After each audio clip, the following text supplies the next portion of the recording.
Ever get that feeling? Yeah. Like you're just totally banging your head against a brick wall, Mm. trying to change someone. Oh, yeah, absolutely. Well, today we're going to deep dive into something that might just be the key to figuring that whole thing out. Okay. It's Mel Robbins' book, The Let Them Theory. Have you heard of it? I have, yeah. So this book basically says, hey, accept people for who they are, Yeah. right? And it says that we should focus on what we can actually control, Mm. which is, kind of an interesting concept. I think a lot of times we do spend a lot of energy trying to change other people. I Yes. know I do. It's natural to want to have influence over people, especially those that are close to you. Right. But Robbins, she says, we should really be focusing on what we can control, which is ourselves. Yeah, and it's funny because I think when I first heard the title Let Them Theory, my first thought was kind of negative. Oh, really? Yeah, it sounded a little harsh to me. It sounded a little bit like, oh, we'll just give up on people. If they're not doing what you want, just forget about it. Let them be wrong. Yeah. Yeah, but it's so not that. Yeah, it's not that at all. That's not what the book is about at all. The whole point is to not give up on people, but give up on trying to control them. Right. It's about focusing our energy where it can actually make a difference, and that's in our own lives. Yeah, so the first thing that really kind of jumped out at me in this book was this whole idea of radical acceptance. Okay. And I know the word radical, it can sound kind of extreme, right? Like, Right. whoa, radical. But when Mhm. she talks about it, it's more like truly acknowledging people's, their quirks, Mm-hmm. their choices, without trying to like force them into some ideal mold that we have in our heads. Yes. You know what I mean? Yeah, absolutely. It's kind of like instead of trying to change the puzzle piece to fit, you accept the shape that it is and find a different place where it fits perfectly. Right. Yes. We spend so much time trying to jam that square peg into the round hole and getting frustrated Yes. that it doesn't fit when all along it's meant for a different space. Yeah.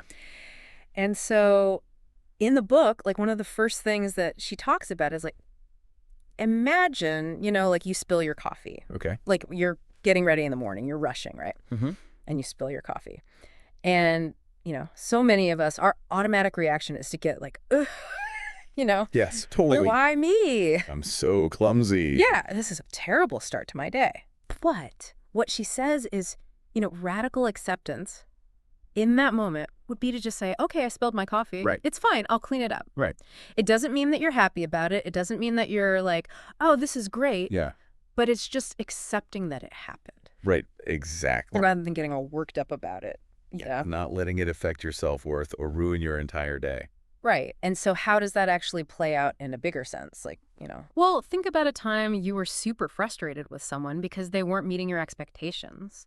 Maybe it was a friend who was constantly late or a coworker who wasn't pulling their weight.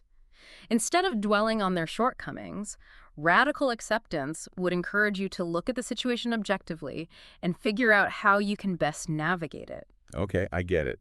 So it's about shifting your perspective, really. Yeah, it's about recognizing that you can't control their actions, but you can control your reaction. You can set boundaries, communicate your needs, and make choices that align with your well-being, even if they don't change their behavior. That makes sense. Yeah. So how does this whole letting go thing play into the bigger picture of like releasing control?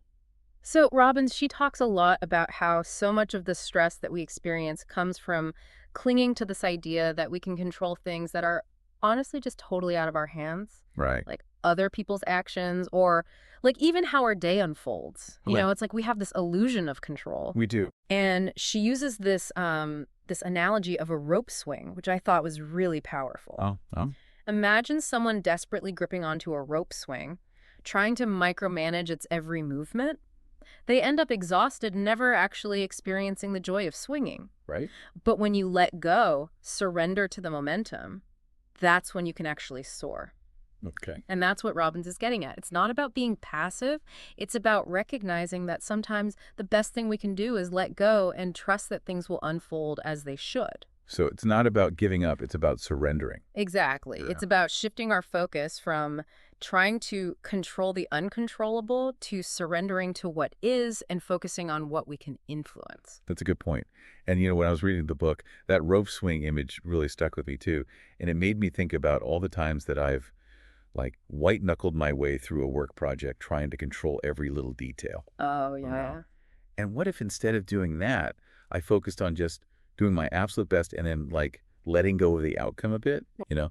just trusting that it will all work out in the end. Absolutely. It's about releasing the need for a specific outcome and embracing the journey. And sometimes when we let go of that tight grip, we create space for something even better to emerge. Right. So how does all of this tie into the idea of non-attachment? Okay, so non-attachment, this can be a tricky one. It's not about becoming cold or uncaring or cutting people off. It's more about understanding that we can't force relationships to stay the same. People change, circumstances change, Right. but we can still cherish the connection we have in this moment without clinging to how things used to be or how we think they should be. Robbins talks about this in the context of friendships, right? Yeah, she talks about how friendships naturally evolve over time. People move, their interests change, they go through different life phases. Hmm. And clinging to the past or trying to force a friendship to stay the same can actually damage it. Right. Non-attachment allows us to appreciate the present moment and the unique value that each relationship brings to our lives without needing it to look a certain way. That's really interesting because when I first read about non-attachment, I'll admit I was a little like, that sounds a little bit cold, Right. like a little bit uncaring, Yeah. Like, oh, well, I'm just not going to get attached to anything or anyone. Yeah. But it's not about that at all. It's about shifting your focus. Exactly. It's about investing in your own growth and well-being and accepting that other people are on their own journeys. Right. You're not responsible for their choices, and you can't force them to align with your expectations. Okay, so it's not about detachment. It's about accepting that things change. Exactly. It's about embracing the natural flow of life and relationships. One thing I really appreciated about the let them theory Yeah. is that it's not just like this, airy-fairy theoretical book. Right. Like, she gets into the practicality of it. Yeah, she gives you actual tips. Yes. And she gives you tips and tricks for applying this stuff to everyday life. Absolutely. She backs it up with research and personal stories, and she really lays out a roadmap for how to incorporate these principles into your life. Yeah, and it's interesting because, she talks a lot about the science behind it, too. Mm-hmm. She talks about psychology and neuroscience and how our brains are wired and how we can kind of rewire them. Absolutely. There's a lot of evidence to support her ideas, Yeah. and I think that's what makes the book so compelling. So it's not just like, some self-help guru saying, do this and you'll be happy. Right, exactly. It's grounded in real science. Yeah, it's like there's actual evidence to support it. Yes, it's not just a bunch of feel-good fluff. Okay, so to kind of bring it all together, the main takeaways from the let them theory are, this idea of radical acceptance, releasing control, non-attachment, and focusing on self-growth. Yes, It's quite a toolkit for navigating life, I would say. it really is. Yeah, those are some powerful tools. It can be life-changing if you actually put these principles into practice. Now, before we wrap up, I have a question for you, and this is something for everyone listening to really think about. Okay. If you truly embraced the let them theory, like if you really took it to heart, what would you stop trying to control? Mm, And what would you focus your energy on instead?